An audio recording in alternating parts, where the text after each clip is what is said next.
President Volodymyr Zelensky said he had a substantive call with U.S. Special Envoy Steve Witkoff and Trump's son-in-law Jared Kushner. Amid growing criticism, U.S. Defense Secretary Pete Hegseth defended the strikes on alleged drug smuggling boats in the Caribbean. Ukrainian President Volodymyr Zelensky said he had a substantive call with U.S. Special Envoy Steve Witkoff and Trump's son-in-law Jared Kushner. The call followed after talks between U.S. officials and a Ukrainian delegation that aimed to bring an end to Russia's full-scale invasion of Ukraine.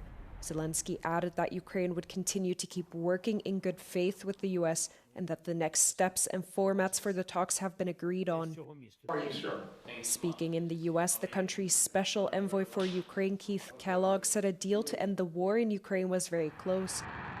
He added that two key remaining talking points still under negotiation were that on the topic of territory, especially the Donbas region, and the Zaporizhzhia nuclear power plant. Zelensky is expected to speak with European allies next and is meeting with leaders from France, Germany, and the UK in London on Monday.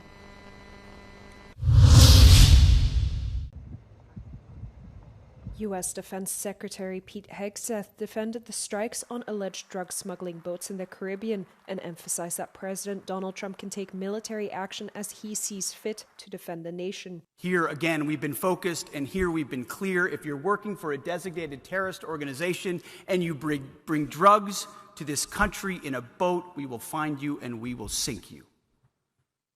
Let there be no doubt about it. President Trump can and will take decisive military action as he sees fit.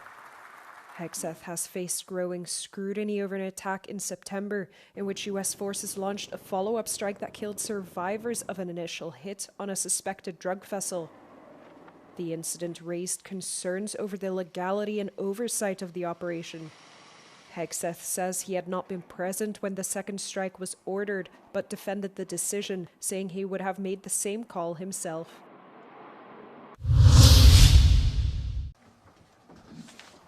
Israeli Prime Minister Benjamin Netanyahu has said that Israel and Hamas are set to begin the second phase of their ceasefire shortly, once the last hostages' remains are returned. Netanyahu made the comment during German Chancellor Friedrich Merz's first visit to Israel as head of state. In a press conference, the two expressed clear differences when speaking on the topic of Gaza and a two-state solution, yet both were also keen to emphasize a commitment to maintaining a close bilateral relationship. Merz stood up for Israel's existence and security, but simultaneously said it must be held accountable under international law.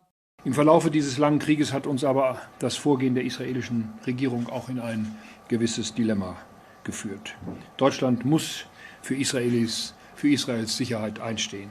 Und Deutschland muss für Menschenwürde und Recht einstehen, die den Kern unserer Verfassung.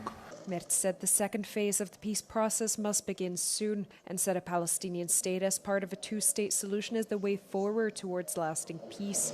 Netanyahu contradicted the chancellor on the point of the two-state solution, a possibility he has repeatedly rejected in the past. Prior to the meeting, Merz visited the Yad Vashem Holocaust Museum in Jerusalem, where he laid a wreath in memory of those killed during the Holocaust. At least 25 people have died in a deadly fire that broke out in a popular nightclub in the Indian state of Goa.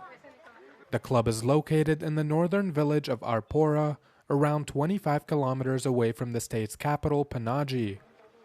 Goa Chief Minister Pramod Sawant expressed his condolences to the victims and says a probe has been launched to identify the exact cause of the blaze.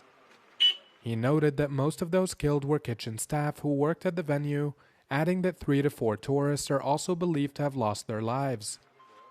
Local police suspect the fire was caused after a gas cylinder exploded, but others speculate that fireworks or pyrotechnics may have caused it. The club is also believed to have been operating without a license. Sawant says anyone found responsible for this incident will be dealt with firmly if negligence is confirmed to be the cause.